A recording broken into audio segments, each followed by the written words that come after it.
Hello students, maths लक्ष्य में आपका स्वागत है। आज हम 12th मैथ्स के त्रिविमीय ज्यामिति 3D जियोमेट्री की एक्सरसाइज 11.2 करेंगे।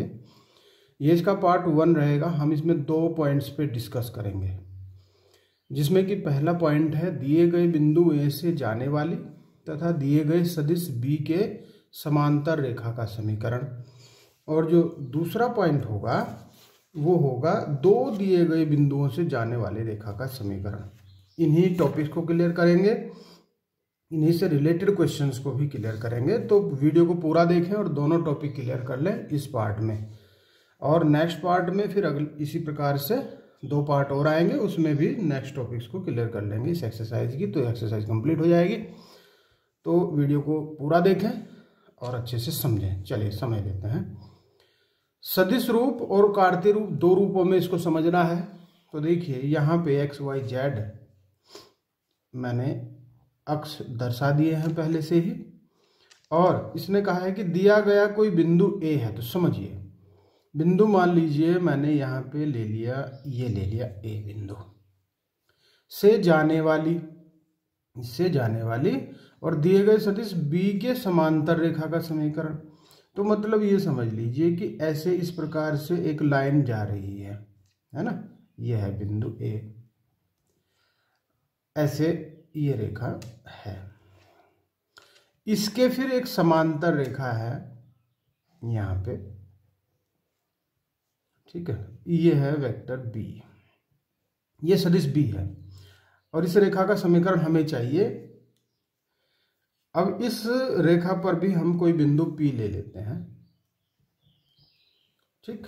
अब इसको और समझिए, सदिश रूप कैसे बनाएंगे। देखिए, मान लीजिए हम यहाँ O से A को मिला देते हैं, तो OA वेक्टर हम A मान लेंगे। तो माना वेक्टर OA A मान लिया हमने। फिर देखिए यहाँ से OP माना, वेक्टर OP मान लिया हमने R, ये R मान लिया। तब हम क्या AP ज्ञात कर सकते हैं। देखिए ये वेक्टर हुआ, ये एक वेक्टर हुआ। AP ज्ञात करने के लिए अगर हम त्रिभुज नियम से देखें, त्रिभुज नियम से याद करो, त्रिभुज नियम मैंने बताया था।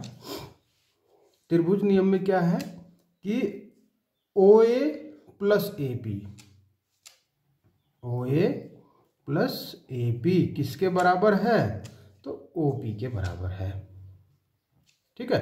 देखो मैंने क्या बताया था वहां कि यहां हमें जाना है P पे, तो हम 2 रास्ते बना सकते हैं इसके। OA से OA जाएं पहले, फिर A से P जाएं, तो P पे चले जाएंगे। एक सीधा रास्ता आपको दिख ही रहा है OP। तो OP जो है वो OA और AP के योग के बराबर है। अब OA क्या है, तो OA तो A है, वेक्टर A, लेकिन AP क्या है, तो देखो AP इस वेक्टर B के समांतर है। अगर वेक्टर B के समांतर है तो इसे लैम्डा B कह सकते हैं हम, इसको लैम्डा B, AP को लैम्डा वेक्टर B बोल सकते हैं, क्योंकि इसके समांतर है ना B के। तब और OP हमने क्या माना है, तो OP R माना है। तो ये जो रूप आया है यही है इसका सदिश रूप, ठीक हो गई बात। अब आते हैं कार्तीय रूप पे। कार्तीय रूप के लिए हम मान लेते हैं, पहले बिंदु P को मान लेते हैं हम x y z, और A को मान लेते हैं x1 y1 z1, ऐसा हम मान लेते हैं। तब कार्तीय रूप भी आप समझिए। अब यदि P बिंदु x y z है, तब वेक्टर R कितना होगा, तो ये होगा xi yj और zk। अब देखिए बिंदु A अगर x1 y1 z1 है, तब वेक्टर A क्या होगा, तो ये होगा x1i y1j और z1k। अब वेक्टर B को भी आप मान सकते हैं। वेक्टर B को हम क्या माने, तो ये इसे मान सकते हैं ai bj और ck, क्योंकि इसके अधिक अनुपात यहाँ ABC मान लिए हमने वेक्टर B के। तब ये बना समीकरण सदिश AI BJ और CK। अब इन्हीं तीनों को अगर हम इस समीकरण में रख दें तब बात बन जाएगी। देखो रखेंगे एक्स आई वाई जे जेड के इक्वल टू x1i y1j और z1k प्लस लैम्डा बी ए आई बी जे और सी के। देखिए एक्स आई वाई जे और जेड के को तो सेम लिखेंगे। अब यहाँ देखो, यहाँ आई है, यहाँ भी आई है, तो ये हो जाएगा x1 प्लस ए लैम्डा आई, इकट्ठे कर लिए हमने, और y1 प्लस बी लैम्डा जे। इसी प्रकार से z1 प्लस सी लैम्डा के। अब यहाँ से करेंगे कंपेयर। कंपेयर करने पे हम ये देखेंगे कि यहाँ आई का गुणांक x है और यहाँ आई का गुणांक x1 प्लस ए लैम्डा है। इसी प्रकार से j का भी, इसी प्रकार से k का भी ये हम कंपेयर कर लेंगे। तो x बराबर x1 plus A lambda, y equal to y1 plus B lambda और z equal to z1 plus C lambda. अब देखिए लैम्डा की वैल्यू यहाँ से क्या आएगी, तो यहाँ से आएगी x माइनस x1 अपॉन ए, यहाँ से आएगी y minus y1 upon B और यहाँ से लैम्डा आएगा z माइनस z1 अपॉन सी। अब देखिए चूंकि तीनों ही लैम्डा हैं, अतः क्या हम तीनों को आपस में बराबर रख सकते हैं इन तीनों को? हाँ, तो क्यों नहीं रख सकते, क्योंकि लैम्डा ही की तो वैल्यू आई है। तो लिखेंगे x minus x1 upon A, y minus y upon B और z minus z1 upon C. तो ये जो इस प्रकार से रेखा का समीकरण आया है, समांतर रेखा का, ये क्या आ गया? ये आ गया है कार्तीय रूप। और ये कौन सा रूप आया है? तो ये सदिश रूप आया है। तो इसको ध्यान रख ले, सदिश रूप ये है और कार्तीय रूप ये है। अब आ जाते हैं दो बिंदु वाले पे। समझ में आ गया होगा बात, बहुत आसान सी बात है। नेक्स्ट देखिए, दो दिए गए बिंदुओं से जाने वाली रेखा का समीकरण। अब दो बिंदु कहाँ देख लीजिए, मान लीजिए एक लाइन हमने ले ली, यहाँ पे ये लाइन ले ली और इस लाइन पर ए एक बिंदु यहाँ ले लिया, तो बी एक बिंदु कहीं यहाँ ले लिया, ठीक है। अब एक ऐच्छिक बिंदु हमने कहीं पी यहाँ ले लिया, ओके। अब इसको क्या करेंगे, ए को ओ से मिलाएंगे, ओ से, तो ये एक सदिश बना लेंगे। फिर इसको भी मिलाएंगे, ये भी एक सदिश, और इसको भी मिला लेंगे तो ये भी एक सदिश। ये जो ए है, ओ ए है, इसको वेक्टर ए मान लेंगे, बी वाले को वेक्टर बी और पी वाले को वेक्टर आर। तो हमने क्या क्या माना वेक्टर ओ ए, ओ बी बी और ओ बी आर, ये हमने मान लिया, ओके। अब देखिए यहाँ से हम अगर ए पी ज्ञात करें तब क्या आएगा, आर माइनस ए आ जाएगा। त्रिभुज नियम यहाँ भी लगेगा। और यदि हम ओ बी ज्ञात करें, ठीक है, सॉरी पी बी ज्ञात करें तब फिर बी माइनस आर हो जाएगा, ठीक है ना।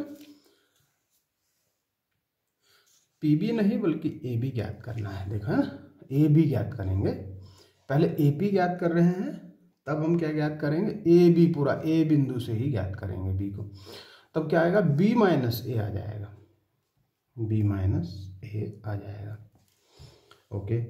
अब देखिए ए पी और ए बी दोनों ही क्या हैं, सरेख सदिश हैं। चूंकि ये बात लिखो और बात समझ जाओगे बस। वेक्टर ए पी तथा वेक्टर ए बी संरेख सदिश हैं। तो क्या होगा, क्या ये आपस में बराबर होंगे? ये आपस में बराबर नहीं होंगे, लेकिन हाँ अगर लैम्डा से गुणा कर दी जाए बी माइनस ए को, तब जरूर बराबर हो जाएंगे। देखिए समझिए, ये आर माइनस ए है और ये पूरा बी माइनस ए है, यहाँ से यहाँ तक का, ये आपस में बराबर नहीं होंगे। बराबर तब हो सकते हैं जब इसके बराबर में इस ए बी के लैम्डा से गुणा करके रख दिया जाए, क्योंकि कुछ ना कुछ गुणांक तो जरूर होना है, कितने गुना बड़ा इससे हो सकता है। तो ये चीज़ समझने वाली है। और बस यही है इसका सदिश रूप। जहाँ पे लैम्डा क्या है, बिलोंग्स टू आर है, आर फॉर रियल नंबर्स। अब इसी को हमें किस में कन्वर्ट करना है, तो कार्तीय रूप में। देखो बिंदु ए को हम मान लेंगे x1 y1 z1, p को xy z और b को x2 y2 z2। बस इतना काम आप कर लीजिए। तब क्या होगा कि जो वेक्टर ए है वो क्या आएगा, देखिए ये आ जाएगा x1i y1j और z1k, और वेक्टर बी आ जाएगा x2i y2j और z2k। फिर OP यानी कि r वेक्टर क्या आएगा, तो xi yj एंड zk आएगा।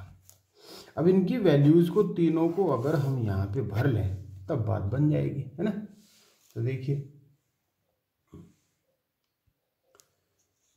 ये देखो r की जगह xi plus yj plus zk minus a है x1i y1j और z1k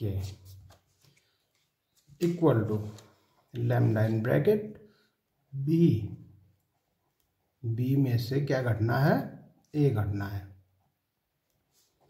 x1i y1j z1k ये होगा। अब देखिए यहाँ पे i इकट्ठे कर लीजिए तो i हो जाएगा x minus x1i y minus y1j and z minus z1k equal to, अब इसके लैम्डा के साथ में इसको i को ले लीजिए कंप्लीट करके, तो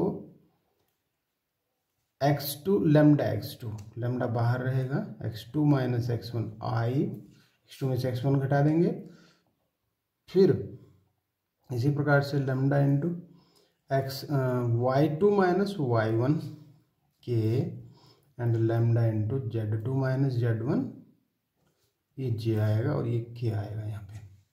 अब इनकी कंपेयर कर लेंगे, कंपेयर करने पर, तुलना करने पर देखेंगे कि x माइनस x1 किसके बराबर, इसके बराबर lambda into x2 minus x1 के, और y minus y1 lambda y2 minus y1 के, और z minus z1 equal to lambda into z2 minus z1 के। तो यहाँ से देखिए लैम्डा कितना आएगा, तो x माइनस x1 के अपोन में पूरा ब्रैकेट आ जाएगा। इसी प्रकार से यहाँ पे y minus y1 upon y2 minus y1 आ गया, और यहाँ से z माइनस z1 के अपोन में z2 माइनस z1 आ गया। इसका मतलब जो रेखा का समीकरण होगा वो होगा, ये तीनों आपस में बराबर रख दिए जाएंगे क्योंकि तीनों ही लैम्डा है। तब x minus x1 upon x2 minus x1, y minus y1 upon y2 minus y1 and z minus z1 upon z2 minus z1। तो ये जो रूप आया है ये कार्तीय रूप है और ये था सदिश रूप। तो आप इसको समझ गए होंगे। अब क्वेश्चंस पे आते हैं इसी के, और बाकी टॉपिक अगली वीडियो में करेंगे, लेकिन इससे रिलेटेड क्वेश्चन अभी करने वाले हैं तो उनको समझिए ध्यान से। क्वेश्चन नंबर 1, दर्शाइए कि दिक् कोसाइन, देखिए दिक् कोसाइन एक ये है और एक ये पेयर है और एक ये 3 है, वाली 3 रेखाएं परस्पर लंबवत है, मतलब एक रेखा के दिक् कोसाइन ही है, दूसरी के हैं, तीसरी के हैं, इस प्रकार से दिया है। ठीक है, तब क्या करते हैं, आपको ये पता होना चाहिए कि जब दो रेखाएं होती हैं, दो रेखाएं जिनके कोसाइन, बस ये चीज आपको पता हो तब जाके कोई दिक्कत होगी नहीं आपको।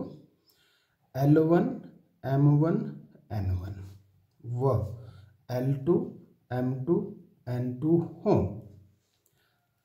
तो क्या होगा कि L1 L2 plus M1 M2 और N1 N2 बराबर 0 होना चाहिए। ठीक है, वैसे तो मैं इसको एक बार और समझाऊंगा, लेकिन इस सवाल को एक बार कर लेते हैं। तो देखिए, अगर हम इसको ए लाइन मान लें, यानी कि 12/13 माइनस 3/13 और माइनस 4/13 तथा 4/13, 12/13 और 3/13 परस्पर लंबवत हैं तो क्या होगा, इस प्रकार से आ जाएगा, क्योंकि ये L1 है, M1 है, N1 है, L2 है, M2 है, N2 है।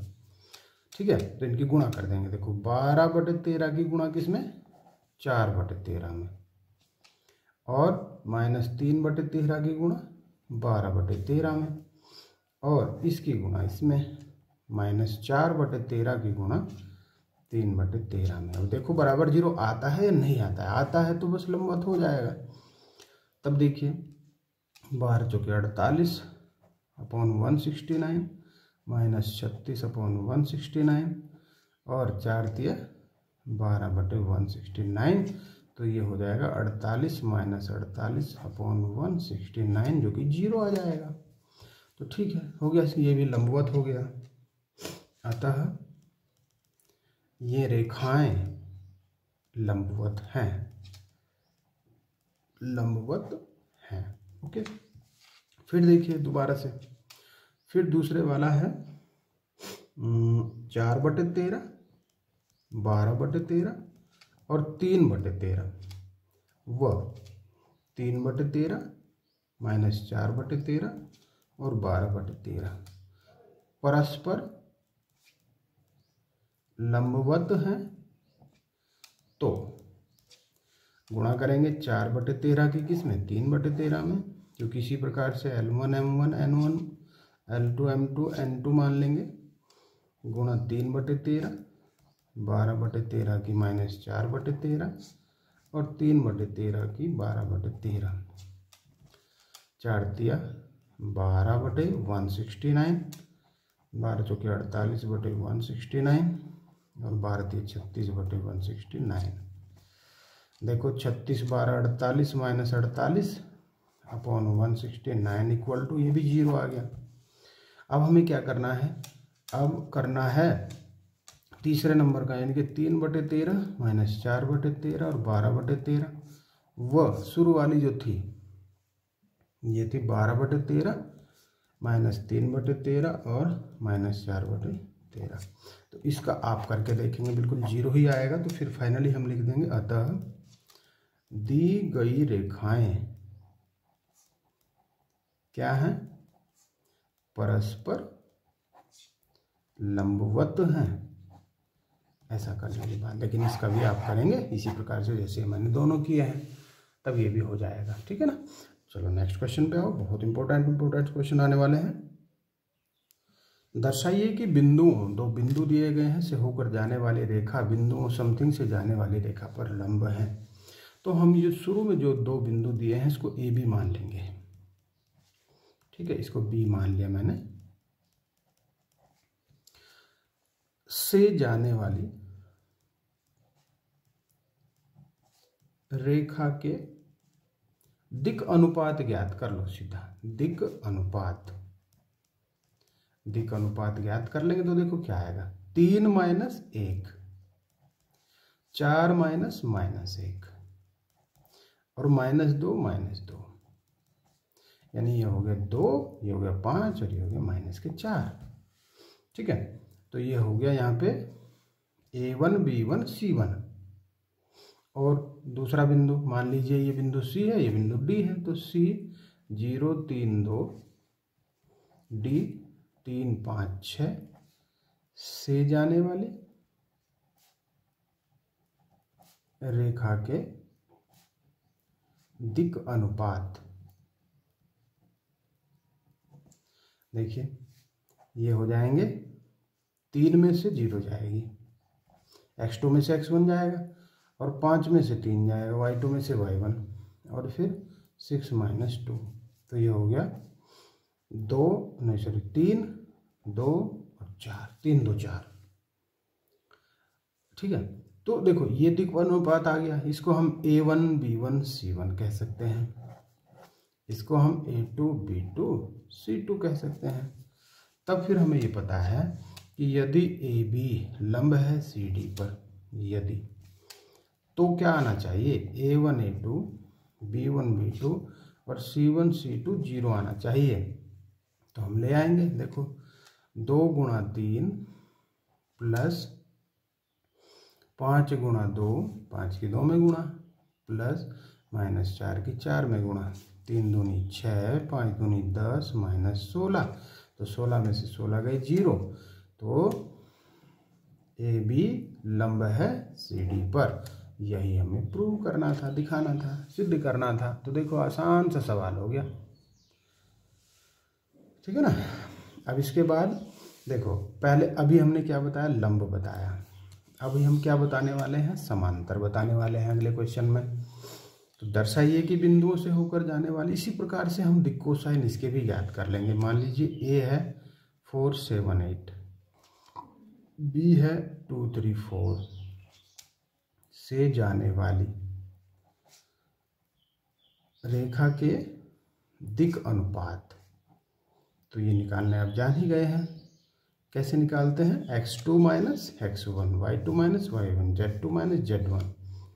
तो ये हो जाएगा 2 माइनस 4, 3 माइनस 7 और 4 माइनस 8, माइनस 2, माइनस 4 और माइनस के भी 4। अब करेंगे C और D, इसको मान लेंगे दोनों को, -1 -2 1 1 2 5 से जाने वाली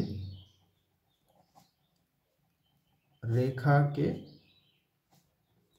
दिक् अनुपात।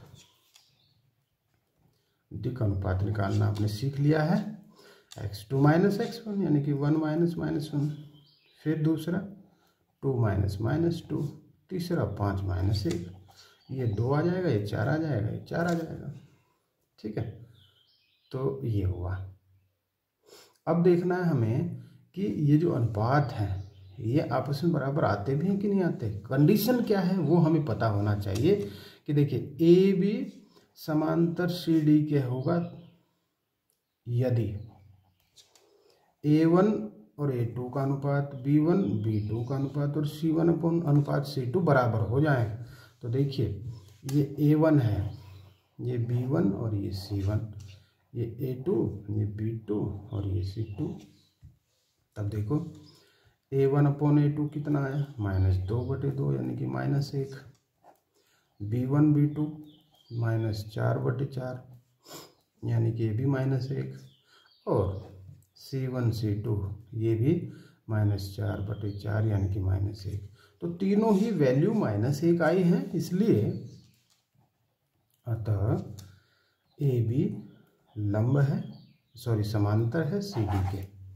ये बात हमें इसमें प्रूव करनी थी। बस 2 बातें सिखा दी मैंने कि समांतर कब होता है और लंब कब होता है। तो लंब के लिए A1 A2 plus B1 B2 plus C1 C2 0 के बराबर होता है, और समांतर होता है तो A1 upon A2, B1 upon B2 और C1 अपॉन C2 इक्वल होते हैं, तब जाकर समांतर होते हैं 2 रेखाएं आपस में, ठीक है। तो अब आते हैं क्वेश्चन नंबर नेक्स्ट पे। क्वेश्चन नंबर 4 देखिए, बिंदु दिया है से जाने वाली रेखा का समीकरण ज्ञात कीजिए जो सदिश के समांतर है। तो मैंने आपको ये समझा चुका हूं मैं बात पहले वाली, जब शुरू किया था हमने वीडियो को, कि कोई बिंदु दिया है, बिंदु है 1 2 3। तो बताइए यहां से वेक्टर A क्या बनेगा, फिर ये बनेगा 1i 2j और 3k से जाने वाली, है ना, इसके समांतर। इसका मतलब B दिया है यहाँ 3i 2j और 2k माइनस के, ये दिया है से जाने वाली के समांतर रेखा का समीकरण। बस आगे बहुत आसान सा था। Vector R equal to vector A plus lambda B, है ना। तब A की जगह क्या लिखेंगे, तो I plus 2j plus 3k, और लैम्डा B की जगह लिखेंगे 3i plus 2j minus 2k, ठीक है। बस इतना लिखने के बाद इसको और ज़्यादा मत करो, हो गया आपका सवाल। तो आपको पता होना चाहिए कि A हम किसे कह रहे हैं, B किसे कह रहे हैं। तो जो बिंदु दिया है वहाँ से जो वेक्टर बना वो A, और जो जिसके समांतर की बात हो रही है वो B है, ये वाला B हो गया। नेक्स्ट क्वेश्चन, बिंदु जिसकी स्थिति सदिश भी दी है, इसका मतलब हमें वेक्टर ए दे दिया 2i माइनस जे प्लस 4k से गुजरने और सदिश की दिशा में जाने वाली रेखा का सदिश और कार्तीय रूपों में समीकरण बताइए। ओके, वेक्टर बी भी हमें पता लग गया। वेक्टर बी है i प्लस 2j माइनस के से गुजरने और सदिश की दिशा में जाने वाली। ओके, तो फिर समीकरण तो हमें पता है, a प्लस लैम्डा बी होता है, तो a की जगह क्या लिखेंगे 2i माइनस जे प्लस 4k और लैम्डा बी की जगह लिखेंगे i प्लस 2j माइनस के। तो आर आ गया इतना। देखिए ये हुआ, लेकिन ये कौन सा रूप हुआ, ये हुआ सदिश रूप, ये सदिश रूप बन गया।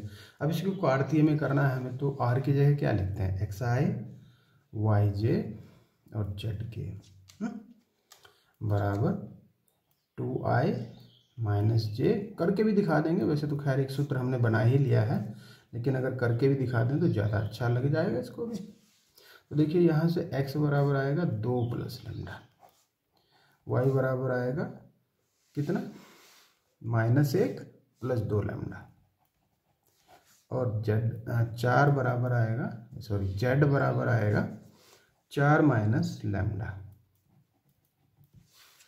तो यहाँ से लैम्डा आया x माइनस 2, यहाँ से लैम्डा आया y प्लस 1/2 और यहाँ से लैम्डा आया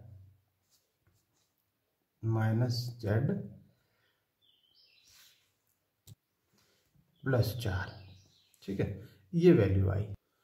तो जो रेखा का समीकरण बनेगा वो क्या होगा, देखिए रेखा का समीकरण x minus 2 y plus 1/2 minus Z plus 4, लेकिन z माइनस में नहीं होता, इसको हम लिख सकते हैं /1।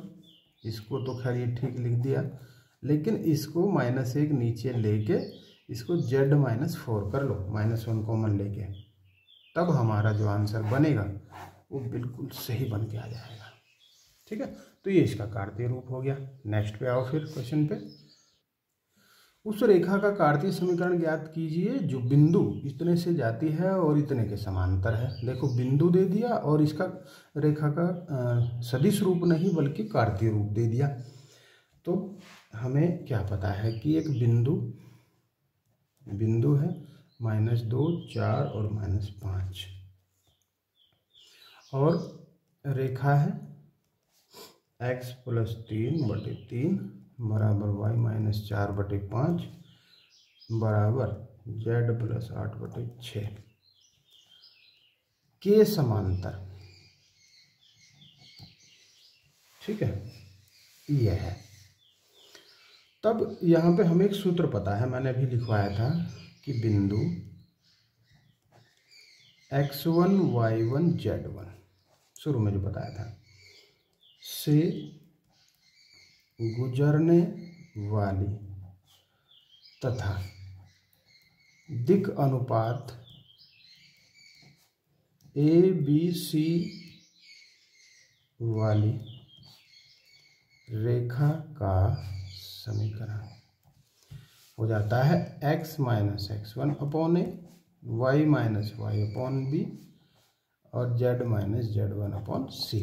तो देखिए x1 y1 z1 तो ये हुए, a b c क्या हुए, तो a b और c ये हुए, तो बस पता लग गया हमें। इसलिए दिक् अनुपात क्या है, दिक् अनुपात है 3, 5, 6 और x1 y1 z1 क्या है, तो -2, 4 और -5। अब इसमें वैल्यू भर दो यहाँ पे सूत्र में, तो x माइनस 2 जो कि प्लस हो जाएगा अपॉन में 3, y माइनस 4 अपॉन में 5 और z माइनस आएगा 5 अपॉन में आएगा 6। तब लेकिन ये माइनस है, तब ये हो जाएगा प्लस। डायरेक्ट एक लाइन की बचत हो गई। आप अगर पूरा लिखना चाहें 2 लाइन्स में तो कर सकते हैं। ठीक है, क्वेश्चन नंबर 7, एक रेखा का कार्तीय समीकरण है, इसका सदिश समीकरण ज्ञात करना है। तो बहुत आसान है। अब यहाँ पे देखिए आप कि x माइनस 5/3 y+4/7 और z माइनस 6/7 2, इसमें एक तो दिक् अनुपात छिपे हैं। बताओ, निकाल के बाहर करो दिक् अनुपात को। 3, 7, 2 बिल्कुल सही नीचे वाले। और बिंदु क्या है इसका, तो बिंदु है 5, -4 और 6। ये ध्यान रखो माइनस आएगा यहाँ पे, माइनस का 4, तो 5, -4 और 6 ये बिंदु आ गया। ठीक है, अगर हमें ये पता है तो देखिए एक यहाँ से जो a आएगा, वेक्टर a आएगा बिंदु से आ जाएगा 5i -4j + 6k। Vector b जो आएगा वो दिक् अनुपात से आएगा 3i 7j और 2k। तब हमें एक बात पता है कि r जो होता है वो a + λb होता है। ये मैंने आपको खूब बताई है बात। a है 5i -4j + 6k plus lambda, b है 3i + 7j + 2k। और आ गया। तो बस इतना काम आपको करना है, ये पहचान करनी है इसमें कि a क्या है वेक्टर और वेक्टर b क्या है। तो वेक्टर a किससे आएगा, तो बिंदु से। वेक्टर b किससे आएगा, तो इसके दिक् अनुपात से। ये बात आप ध्यान रखें। ठीक है, तो बस हो गया ये। और अब जो अगले क्वेश्चन है वो नेक्स्ट पार्ट में मिलते हैं। और वीडियो पसंद आती है लाइक कर दीजिए, चैनल को सब्सक्राइब अभी तक नहीं किया सब्सक्राइब कर दीजिए। सभी नोटिफिकेशन प्राप्त करने के लिए बेल आइकन भी प्रेस कर दीजिए। Okay, thank you.